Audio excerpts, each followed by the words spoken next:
Hello friends, welcome to Vyara learnings. ನಾವು Indian polity lecture ಸೀರೀಸಲ್ಲಿ directive principles of state policy ಅಂದರೆ DPSP ಬಗ್ಗೆ ಓದ್ತಾ ಇದ್ವಿ. ಸೊ ನಾನು ಆಲ್ರೆಡಿ DPSPಯಲ್ಲಿ ಏನೇನು ಟಾಪಿಕ್ಸ್ನ ಓದಬೇಕು ಅಂತ ಪ್ರೀವಿಯಸ್ ವಿಡಿಯೋ ಲೆಕ್ಚರ್ಸಲ್ಲಿ ಕವರ್ ಮಾಡಿದ್ದೆ. ಫಸ್ಟ್ಲಿ ನಮಗೆ DPSP ಅಂದರೆ ಏನು ಅಂತ ಅರ್ಥ ಆಗಬೇಕು. DPSP stands for directive principles of state policy. So ಇಲ್ಲಿ directive principles of state policy ಏನೋ ಒಂದು ಡೈರೆಕ್ಷನ್ಸ್ ಕೊಡ್ತಾ ಇದೆ. ಏನು ಅಂದರೆ ಗೈಡ್ಲೈನ್ಸ್ ಕೊಡ್ತಾ ಇದೆ. ಯಾರಿಗೆ ಕೊಡ್ತಾ ಇದೆ? It is giving guidelines for state in making the policies R loss. State ಯಾವ ಥರ ಪಾಲಿಸೀಸು ಮಾಡಬೇಕಾಗತ್ತೆ, ಕಾನೂನು ಮಾಡಬೇಕಾಗತ್ತೆ ಅಂತ ಒಂದು ಗೈಡ್ಲೈನ್ಸ್ನ ಕೊಡ್ತಾ ಇದೆ, ಒಂದು ಮಾರ್ಗದರ್ಶನ ಕೊಡ್ತಾ ಇದೆ. ಅದೇ directive principles of state policy. ಹಾಗಾದರೆ directive principles of state policy ಬೇಕು ಅಂತ ಹೆಂಗೆ ಬಂತು, ಐಡಿಯಾ ಹೆಂಗೆ ಬಂತು ಅಂದರೆ this idea was taken from Irish constitution ಅಂತ ಹೇಳ್ತಾರೆ. ಮತ್ತು ಇದು ಆಲ್ರೆಡಿ ಬಿಫೋರ್ ಇಂಡಿಪೆಂಡೆನ್ಸ್ ಕೂಡ ಈ directive principles of state policy ಅನ್ನೋ ಕಾನ್ಸೆಪ್ಟ್ನ government of India act of 1935 instrument of instructions ಅಂತ ಬಂದಿರುತ್ತೆ. It is nothing but instrument of instructions. It's like copy of DPSP. So ಈ ಇನ್ಸ್ಟ್ರೂಮೆಂಟ್ ಆಫ್ ಇನ್ಸ್ಟ್ರಕ್ಷನ್ಸ್ ಅನ್ನೋದನ್ನ government of India act of 1935 introduce ಮಾಡಿರ್ತಾರೆ before independence. So DPSP is similar to instrument of instructions that was seen before independence, and this idea of having DPSP was taken from Ireland constitution ಅಂತ ಹೇಳ್ತಾರೆ. Next is characteristics of DPSP. So characteristics of DPSP ಏನು? Directive principles of state policy justiciable ಅಂದರೆ we can go to courts for the implementation of DPSPನ ಅಂದರೆ ಇಲ್ಲ, it is non justiciable. So ಎಲ್ಲೇ non ಜಸ್ಟಿಸಿಯಬಲ್ rights ಅಂತ ಓದಿದ್ವಿ ಅಂತಂದರೆ ಜಸ್ಟಿಸಿಯಬಲ್ ನಾನ್ justiciable difference ಅಂದರೆ justiciable that is you can go to courts and seek justice for its violation ಅಂತ. ಅದೇ DPSP is non justiciable in nature. ಮತ್ತು DPSPನ ಅಮೆಂಡ್ಮೆಂಟ್ ಮಾಡ್ಕೋಬೋದು. It is amendable in nature because with the changing times the needs for society also changes ಅಲ್ವಾ. So ಅದಕ್ಕೆ ಅದನ್ನು accommodate ಮಾಡೋವಂಥ ಒಂದು ಫ್ಲೆಕ್ಸಿಬಿಲಿಟಿ ಕಾನ್ಸ್ಟಿಟ್ಯೂಷನ್ಗೆ ಕೊಟ್ಟಿದ್ದಾರೆ. Hence DPSP is also amendable. That is you can make changes to directive principles of state policy. ಮತ್ತು directive principles of state policy ಬಂದುಬಿಟ್ಟು it is positive obligations on the state ಅಂತ ಹೇಳ್ತಾರೆ. ಯಾಕೆ positive obligations ಅಂತಂದರೆ ಏನು ಅಂತಂದರೆ, ಇವಾಗ fundamental rights ನೋಡಿದ್ವಿ ಅಂತಂದರೆ fundamental rights are negative obligations on the state ಅಂತ. ಬಿಕಾಸ್ ಫಂಡಮೆಂಟಲ್ ರೈಟ್ಸು ರೆಸ್ಟ್ರಿಕ್ಟ್ ಮಾಡುತ್ತೆ state you should not do practice of untouchability, you should not discriminate people, ಹೀಗೆ ಇದು ಮಾಡಬೇಡ ಅಂತಲೇ ಹೇಳೋದು ಜಾಸ್ತಿ fundamental rights. So fundamental rights are negative obligations ಅಂತ. ಆದರೆ directive principles of state policy are positive obligations on the state. Because directive principles of state policy ಏನು ಹೇಳುತ್ತೆ ಅಂದರೆ ಸ್ಟೇಟ್ ನೀನು ಈ ಕೆಲಸ ಎಲ್ಲ ಮಾಡು, it tells what state has to do ಅಂತ. So DPSP is positive obligations on the state ಅಂತ ಹೇಳ್ತಾರೆ. Next thing is directive principles of state policy are community oriented rights. It's community rights ಅಂತ.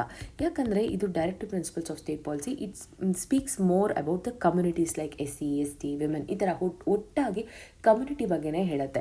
Virus fundamental rights is for private individuals ಅಂದರೆ ಪ್ರತಿಯೊಂದು ವ್ಯಕ್ತಿಗೆ personal ಆಗಿ it is like personal rights. So it is individualistic in nature ಅಂತ ಹೇಳ್ತಾರೆ. ಆದರೆ directive principles of state policy is community oriented rights ಅಂತ ಹೇಳ್ತಾರೆ. ಮತ್ತು ಹಾಗಾದರೆ ಇಂಪಾರ್ಟೆನ್ಸ್ ಏನು ಇದರದ್ದು ಪ್ರಾಮುಖ್ಯತೆ DPSPದು ಅಂತಂದರೆ directive principles of state policy are ಹೇಳಿದೆ already, it is guidelines for the state in making its policy ಅಂತ. ಅದಕ್ಕೆ this directive principles of state policy is very fundamental. ಇದು ತುಂಬ basic in the governance of the country. So ದೇಶದ ಆಡಳಿತದಲ್ಲಿ ಅದರದ್ದು ಗವರ್ನೆನ್ಸ್ಗೆ, ಅದರ ಆಡಳಿತ ಮಾಡೋಕ್ಕೆ ಒಂದು ಫಂಡಮೆಂಟಲ್ ಆಗಿ ಬೇಸಿಕ್ ಆಗಿ ಡೈರೆಕ್ಟಿವ್ ಪ್ರಿನ್ಸಿಪಲ್ಸ್ ಆಫ್ ಸ್ಟೇಟ್ ಪಾಲಿಸಿನ ಯೂಸ್ ಮಾಡ್ಕೊಳ್ತಾರೆ. So directive principles of state policy is fundamental or basic to the governance of a country ಅಂತ. ಮತ್ತು ಇವಾಗ ಎವ್ರಿ ಟೈಮ್ ಗವರ್ಮೆಂಟ್ ಪರ್ಫಾರ್ಮೆನ್ಸ್ನ ಇದು ಅಪೋಸಿಷನ್ ಪಾರ್ಟಿ ಹೇಳ್ತಾನೆ ಇರುತ್ತೆ, ಅಗ್ರಿಕಲ್ಚರ್ಗೆ ಇದು ಮಾಡಿಲ್ಲ ಅಥವಾ ರೈತರಿಗೆಲ್ಲ ಈ ಥರ ಪ್ರಾಬ್ಲಮ್ಸ್ ಮಾಡಿದ್ರು, SC ST ಕಮ್ಯುನಿಟಿಗೆ ಈ ಥರ ಒಂದು ಭೇದ ಭಾವ ಮಾಡಿದ್ರು ಅಂತೆಲ್ಲ. ಯಾಕೆ ಅಂದರೆ ಆ ಥರ ಎಲ್ಲ ಮಾಡಬೇಕು, ಈ ಥರ ಮಾಡಬೇಕು, ಆ ಥರ ಮಾಡಬೇಕಂತೆಲ್ಲ DPSPಯಲ್ಲಿ ಹೇಳಿದ್ದಾರೆ. ಸೊ DPSP ನ ಒಂದು ಏನು ಹೇಳ್ತಾರೆ, ಒಂದು ಮೆಷರ್ಮೆಂಟ್ ಗ್ರೌಂಡ್ ಆಗಿ ಇಳ್ಕೊಂಡು ಅದ್ರ ಬೇಸಿಸ್ ಮೇಲೇ ಗವರ್ಮೆಂಟು ಪರ್ಫಾರ್ಮೆನ್ಸ್ನ ಮೆಷರ್ ಮಾಡ್ತಾರೆ. So DPSP is called as yard yard stick ಅಂದರೆ ಒಂದು measuring tool. DPSP is A measuring tool for the performance of government ಅಂತ. ಗವರ್ನಮೆಂಟ್ ಹೆಂಗೆ ಪರ್ಫಾರ್ಮ್ ಮಾಡ್ತಿದೆ, ಹೆಂಗೆ ಗವರ್ನಮೆಂಟ್ದು ಕಾರ್ಯಗಳು ನಡೀತಾ ಇದೆ ಅಂತ ಅದನ್ನು ಮೆಷರ್ ಮಾಡೋಕ್ಕೆ DPSP is a measuring tool ಅಂತ. ಸೊ ಈ ಟಾಪಿಕ್ಸ್ನ ಆಲ್ರೆಡಿ ನಾವು ಪ್ರೀವಿಯಸ್ ವಿಡಿಯೋ ಲೆಕ್ಚರ್ಸಲ್ಲಿ ಇನ್ ಡೀಟೇಲ್ ಆಗಿ ಕವರ್ ಮಾಡಿದ್ದೀವಿ. ಆಲ್ಸೋ ನಾವು ಲಿಸ್ಟ್ ಆಫ್ DPSPನೂ ಕೂಡ ಓದೋಕ್ಕೆ ಸ್ಟಾರ್ಟ್ ಮಾಡಿದ್ದೀವಿ. ಇವಾಗ ಲಿಸ್ಟ್ ಆಫ್ DPSPನ ರಿವೈಸ್ ಮಾಡೋದಾದರೆ, ಸೊ ಇಲ್ಲಿ ಕ್ಲಾಸಿಫಿಕೇಷನ್ ಆಫ್ DPSP ನೋಡಿದ್ವಿ ಅಂದರೆ ದಿಸ್ ಕ್ಲಾಸಿಫಿಕೇಷನ್ನ ಹೇಳಿದೆ it is not given in ಕಾನ್ಸ್ಟಿಟ್ಯೂಷನಲ್ಲಿ ಈ ಥರ ಕ್ಲಾಸಿಫಿಕೇಷನ್ ಅಂದರೆ DPSP is divided into socialistic principles, Gandhian principles and liberal principles ಅಂತ. ಸೊ ಇದನ್ನು ಕಾನ್ಸ್ಟಿಟ್ಯೂಷನಲ್ಲಿ ಈ ಥರ ಕ್ಲಾಸಿಫಿಕೇಷನ್ ಕೊಟ್ಟಿಲ್ಲ. ಕಾನ್ಸ್ಟಿಟ್ಯೂಷನಲ್ಲಿ ಜಸ್ಟ್ ಎಲ್ಲ DPSPದು ಲಿಸ್ಟನ್ನು ಕೊಟ್ಟಿದ್ದಾರೆ. ಆದರೆ ಈ ಕ್ಲಾಸಿಫಿಕೇಷನ್ ಏನಿದೆ ಅಂದರೆ ಇದು ನಮ್ಮ ಕನ್ವೀನಿಯನ್ಸ್ಗೆ based on the content DPSP ಮ್ಯಾಟರ್ನ ಯೂಸ್ ಮಾಡಿಕೊಂಡು they are divided the DPSP ಅಂತ. So the first we have a socialistic principles ಅಂದರೆ ದೋಸ್ DPSPs ಅಂದರೆ those directive principles which promote equality. So ಯಾವೆಲ್ಲ ಡೈರೆಕ್ಟಿವ್ ಪ್ರಿನ್ಸಿಪಲ್ಸು ಈಕ್ವಾಲಿಟಿ ಪ್ರಮೋಟ್ ಬಗ್ಗೆ ಮಾತಾಡುತ್ತೋ ಅದು ಎಲ್ಲನೂ it comes under socialistic principles ಅಂತ. So those principles which promotes Gandhi's ಐಡಿಯಾಲಜೀಸ್ನ promote ಮಾಡೋ ಎಲ್ಲ directive principles are comes under Gandhian principles ಅಂತ. So those principles that promote the freedom comes under the liberal principles anta. So this is about the classification of directive principles of state policy. ಇಲ್ಲಿ ಒಂದು important point ಏನು ನೆನ್ಪಿಟ್ಕೊಳ್ಬೇಕಂದ್ರೆ it is not in constitution, because ಇದನ್ನು ನಾವು ಪ್ರಿಲಿಮ್ಸಲ್ಲಿ they can say as given in constitution directive principles that promote freedom are liberal principles ಅಂತ ಕೊಟ್ಬಿಡ್ತಾರೆ. So as given in constitution ಅಂತ. ಸೊ ಇಲ್ಲಿ ಪಾಲಿಟಿಯಲ್ಲಿ ಬೇಸಿಕ್ಕಾಗಿ ಸ್ಟೇಟ್ಮೆಂಟ್ಸ್ನ ಚೇಂಜ್ ಮಾಡೋದೇ ಈ ಥರ ಆಸ್ ಗಿವನ್ ಇನ್ ಕಾನ್ಸ್ಟಿಟ್ಯೂಷನ್ ಅಂತಲೇ ಯೂಶಲಿ ಸ್ಟಾರ್ಟ್ ಮಾಡಿರ್ತಾರೆ. ಬಟ್ ಅದು ಕೊಟ್ಟಿರಲ್ಲ ಕಾನ್ಸ್ಟಿಟ್ಯೂಷನಲ್ಲಿ. ಸೊ ಅಲ್ಲಿ ನಾವು ಕಾನ್ಸಂಟ್ರೇಟ್ ಮಾಡಬೇಕಾಗುತ್ತೆ ಅದು ಕಾನ್ಸ್ಟಿಟ್ಯೂಷನಲ್ಲಿ ಇದೆಯಾ ಇಲ್ವಾ ಅಂತ. So first thing is you must remember this classification is not in constitution. So it is just based on content for our convenience ಅಷ್ಟೇ. So this is about the classification of DPSP. So first classification ಹೇಳಿದೆ those that promote the equality are called as socialistic principles. So ಯಾವೆಲ್ಲ directive principles ಬರುತ್ತೆ ಅಂದರೆ it is article 38, 39, article 41, article 42, article 43, article 43A and article 43B ಅಂತ. So ಈ ಎಲ್ಲ ಆರ್ಟಿಕಲ್ಸ್ನ ನಾವು in detail ಆಗಿ ಪ್ರೀವಿಯಸ್ ವಿಡಿಯೋ ಲೆಕ್ಚರ್ಸಲ್ಲಿ ಓದಿದ್ದೀವಿ. That is about the socialistic principles of state policy. ಹಾಗಾದರೆ ನೆಕ್ಸ್ಟ್ ಪ್ರಿನ್ಸಿಪಲ್ಸ್ ಗಾಂಧಿಯನ್ ಪ್ರಿನ್ಸಿಪಲ್ಸ್ನ ನಾವು ಈ ವಿಡಿಯೋ ಲೆಕ್ಚರಲ್ಲಿ ಡೀಟೇಲ್ ಆಗಿ ಓದೋಣ. ಸೊ ಇಲ್ಲಿ ಗಾಂಧಿಯನ್ ಪ್ರಿನ್ಸಿಪಲ್ಸ್ ಅಂದರೆ ಏನು ಹೇಳಿದೆ, those directive principles that promote Gandhi's ideas. Gandhiji ಅವರ ಐಡಿಯಾಲಜಿ ಏನಿತ್ತು ಅದೆಲ್ಲ directive principles of state policy list ಮಾಡಿರ್ತಾರಲ್ಲ. ಸೊ ಆ ಲಿಸ್ಟ್ನ entire list comes under this Gandhian principles ಅಂತ. ಹಾಗಾದರೆ ಗಾಂಧಿಯನ್ ಐಡಿಯಾಸ್ ಏನಿತ್ತು ಪಾಲಿಟಿಕ್ಸಲ್ಲಿ ತಗೊಂಡ್ರೆ ಪಾಲಿಟಿಕ್ಸಲ್ಲಿ ಗಾಂಧೀಜಿ ಏನು ಹೇಳ್ತಾರೆ, ಗಾಂಧೀಜಿ ಮತ್ತು ಗಾಂಧೀಜಿದು ಜನರಲ್ ಸ್ಟೇಟ್ಮೆಂಟ್ ಏನು, Gandhiji use to say India lives in villages ಅಂತ ಹೇಳ್ತಾರೆ. ಸೊ ಗಾಂಧೀಜಿಸ್ ಮೇನ್ ಫೋಕಸ್ ಎಲ್ಲ ಡೆವಲಪ್ಮೆಂಟ್ ಆಫ್ ವಿಲೇಜಸ್ ಮೇಲೆ ಜಾಸ್ತಿ ಇರ್ತಿತ್ತು. ಸೊ ಅವರು ಗ್ರಾಮ್ ಸ್ವರಾಜ್ ಬಗ್ಗೆ ಮಾತಾಡ್ತಾರೆ. Gram is villages, Swaraj is independence. He wanted to make villages independent anta. For that purpose he wanted to establish panchayat raj institutions. ಆವಾಗ ವಿಲೇಜ್ಗೆ ಅವ್ರದ್ದೇ ಒಂದು ಆಡಳಿತ ಎಲ್ಲ ಇರುತ್ತೆ. ಸೊ ಇದಕ್ಕೆ he wanted to establish the panchayat raj institutions ಅನ್ನೋದು ಒಂದು ಅವ್ರ ಐಡಿಯಾ ಇರುತ್ತೆ. ಮತ್ತು as I said he wanted to promote villages. So ಅದಕ್ಕೆ ವಿಲೇಜ್ ಎಕಾನಮಿನ ಪ್ರಮೋಟ್ ಮಾಡೋಕ್ಕೆ ಏನು ಹೇಳ್ತಾರೆ, ವಿಲೇಜಸಲ್ಲಿ ನೋಡಿದ್ರೆ the primary economic activity of villages is agriculture. ಈಗಲೂ ಕೂಡ agriculture is the primary economic activity in villages ಅಲ್ವಾ. So you wanted to develop agriculture ಅಂತ ಹೇಳ್ಬೋದು, ಅಗ್ರಿಕಲ್ಚರ್, ಅನಿಮಲ್ ಹಸ್ಬೆಂಡ್ರಿ, ಮತ್ತು you wanted to promote the cottage industries. So ಈ ಥರ ಎಲ್ಲ ಹೇಳಿರ್ತಾರೆ. ಮತ್ತು ahimsa was a main principle of Gandhiji ಅಲ್ಲ. For that he said we should not have cow slaughter ಈ ಥರ ಹೇಳ್ತಾರೆ. ಮತ್ತು ಹೆಲ್ತ್ಗೆ ಬಂತು ಅಂತಂದರೆ he wanted to abolish the intoxicated drugs, alcohol, ಇದೆಲ್ಲನೂ ಗಾಂಧೀಜೀಸ್ ಐಡಿಯಾಸ್ ಆಗಿರುತ್ತೆ. ಮತ್ತು he used to call SCs as Harijans ಅಲ್ವಾ. So his ideas was to promote the education or economic institutions for SC, ST. So ಇದೆಲ್ಲ Gandhiji's ideologies ಇರುತ್ತೆ. So ಈ Gandhiji's ideologies ಇಟ್ಕೊಂಡು ಏನೇನೆಲ್ಲ directive ಪ್ರಿನ್ಸಿಪಲ್ಸ್ನ frame ಮಾಡಿದ್ರು. So all these directive principles of state policy are called as Gandhian principles. So ಇವಾಗ ನಾವು Gandhian principles DPSPಯಲ್ಲಿ ಏನೇನಿದೆ ಅಂತ ನಾವು ಆ ಲಿಸ್ಟ್ನ ಓದೋಣ. So first is we have as article 40. Article 40 ಏನು ಹೇಳ್ತಾ ಇದೆ, it says let's establish it is providing for the establishment of panchayat raj institutions as institutions of self governance. So panchayat raj ಇನ್ಸ್ಟಿಟ್ಯೂಷನ್ಸ್ನ ಎಸ್ಟಾಬ್ಲಿಷ್ ಮಾಡಬೇಕು ಮತ್ತು ಅದಕ್ಕೆ ಅಂತ ಒಂದು ಪವರ್ಸ್ ಕೊಟ್ಟು it should start governing itself by itself ಅಂತ ಹೇಳ್ತಾ ಇದೆ. So that is article 40. This is Gandhi's ideas ಅಲ್ವಾ. ಸೊ ಗಾಂಧೀಸ್ ಐಡಿಯಾಸ್ನ ಕಾನ್ಸ್ಟಿಟ್ಯೂಷನ್ ಮೇಕರ್ಸ್ ಕೂಡ they used it in DPSP.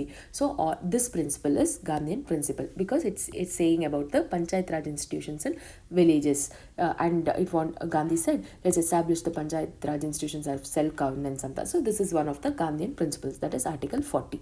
Next ಏನೇನೆಲ್ಲ ಇದೆ directive principles. So next we have is article 43. article 43 ಏನು ಹೇಳ್ತಾ ಇದೆ, saying it is providing for the promotion of cottage industries on the individual or the cooperative basis in rural areas anta. So it is providing for the promotion of cottage industries anta. So on the idu cottage industries, so it is promoting the some economic activity alva. So it is aiming at self sufficiency of villages, and it as I said he wanted to make villages fully developed on its own. It wanted to give autonomy to villages anta.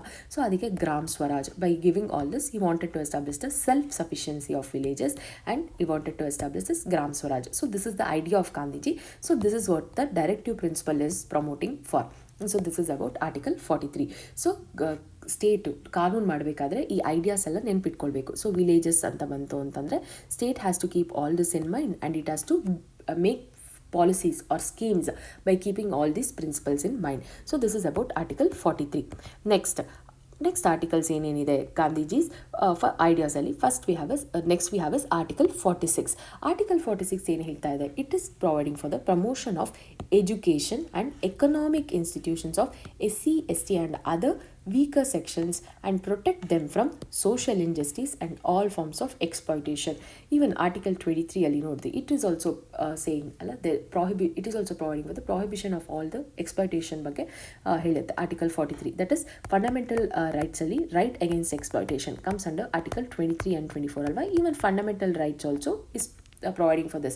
ಅದಕ್ಕೆ ಹೇಳ್ತಾರೆ there is correlation between DPSP and fundamental rights. ಎರಡು correlate, ಎರಡು together it is very important to achieve the aims and objectives given in preamble ಅಂತ ಹೇಳ್ತಾರೆ. So it both DPSP and fundamental rights correlates. Best example ಇವಾಗ ಇಲ್ಲಿ ನೋಡಿದ್ವಿ, it is also saying we shall protect all these communities against from exploitation ಅಂತ. Even fundamental rights also provides for that. Okay, ಇವಾಗ article 46 ಏನು ಹೇಳಿದೆ, it is saying it's speaking about the promotion of education. So ಇವಾಗ SC, ST ಅನ್ನೋದು weaker sections ನೋಡಿದ್ರೆ for education government ಏನೇನು ಮಾಡಿದೆ ಅಂತ ನೋಡಿದ್ರೆ, ಎಸ್ ಫಾರ್ ಗೌರ್ಮೆಂಟಲ್ಲಿ there is something called as Eklavya's schools for the ST community. ಈ ಥರ ಎಕನಾಮಿಕ್ ಇನ್ಸ್ಟಿಟ್ಯೂಷನ್ಸ್ ಬೇಕು ಈ SC, ST ಅವ್ರಿಗೆ ಅಂತಂದರೆ, as there is something for tribals, there is TRIFED. For SC community we have NSC federation development council ಅಂತ. So ಈ ಥರ economic institutions ಕೂಡ ಇದೆ. ಏನು ಮಾಡುತ್ತೆ ಇದೆಲ್ಲ ಅಂದರೆ, ಟ್ರೈಫೆಡ್ ನೋಡಿದ್ರೆ ಅಂದರೆ ಟ್ರೈಬಲ್ ಪೀಪಲ್ ಗೆಟ್ ಎಕ್ಸ್ಪ್ಲಾಯ್ಟೆಡ್. ಅವರು ಮಾರ್ಕೆಟಿಗೆ ಬಂದು ಸೇಲ್ ಮಾಡಬೇಕು ಅಂತಂದರೆ, so they can go to TRIFED. So on behalf of ಇದು ಪೀಪಲ್ಲು ಟ್ರೈಫೆಡ್ ಪರ್ಚೇಸ್ ಮಾಡಿ ಮತ್ತು ಟ್ರೈಫೆಡ್ಡು ಅದನ್ನು ಮಾರ್ಕೆಟ್ಗೆ ಬಿಡುತ್ತೆ. So this is about TRIFED. ಈ ಥರ ಎಲ್ಲ it is helping in the economic activities of these communities. ಇವಾಗ ಇದು ನೋಡಿದ್ರೆ it provides loans for SC community. ಈ ಥರ ಎಲ್ಲ ಅದಕ್ಕೆ ಅಂತಲೇ ಒಂದು ಗೋಲ್ಸ್ ಇರುತ್ತೆ. ಸೊ ಆಲ್ ದಿಸ್ ಯಾಕೆ ಮಾಡ್ತಿದ್ದಾರೆ ಗೌರ್ಮೆಂಟ್ ಟ್ರೈಫೆಡ್ಡು ಇದೆಲ್ಲ ನಾವು ನ್ಯೂಸಲ್ಲಿ ನೋಡ್ತಿರ್ತೀವಿ. ಯಾಕೆ ಮಾಡ್ತಿದ್ದಾರೆ ಅಂತಂದರೆ, ಇದೆಲ್ಲ to directive principles of state ಪಾಲಿಸಿಯಲ್ಲಿ ಡೈರೆಕ್ಷನ್ಸ್ ಕೊಟ್ಟಿದ್ದಾರೆ ಸ್ಟೇಟ್ಗೆ. ಅದಕ್ಕೆ state has to make all these policies ಅಂತ.